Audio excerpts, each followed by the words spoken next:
Ang agahan natin ngayon ay easy Spanish rice. Etong mga gagamitin natin.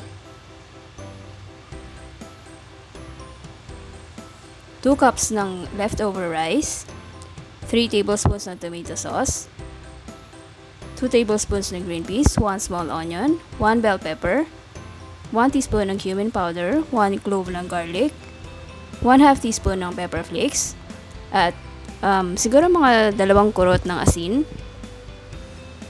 Sa mainit na pan, lagyan natin ng mga 1 tablespoon ng cooking oil. Tapos igisa natin yung bawang.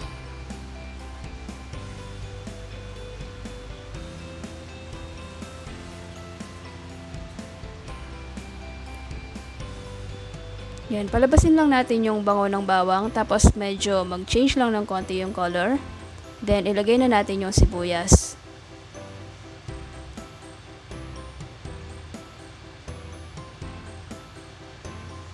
Sa sibuyas, gusto ko yung medyo malutong ng konti, so hindi ko na siya pinapag-translucent. Ilagay na natin yung bell pepper. Tapos haluin lang natin ng konti. Sa bell pepper, gusto ko rin yung medyo malutong, so hindi ko siya masyadong niluluto. Ilagay naman natin yung green peas.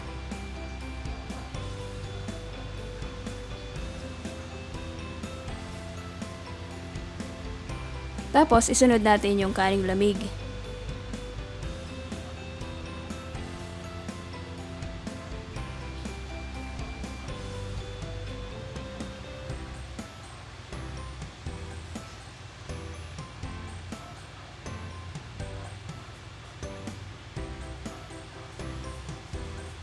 Ayan, haluin lang nating mabuti hanggang sa magsama-sama yung lahat ng ingredients na unang ginisa natin.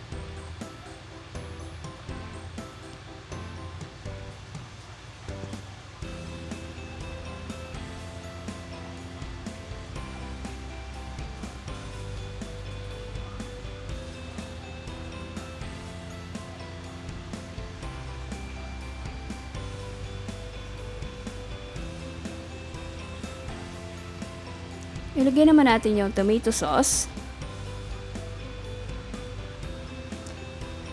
Mas masarap yung Filipino style para may konting tamis na siya. Ngayon, kung yung original style naman ang gagamitin nyo, pwede nyong dagdagan ng konting sugar para mabalance lang yung lasa.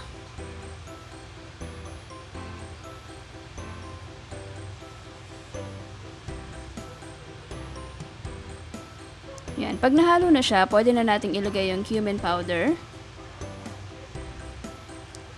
yung pepper flakes, at saka yung asin. Tapos, ganun ulit, hahaluin lang natin siya hanggang sa kumalat yung lasa ng lahat ng mga ingredients na huling dinagdag natin.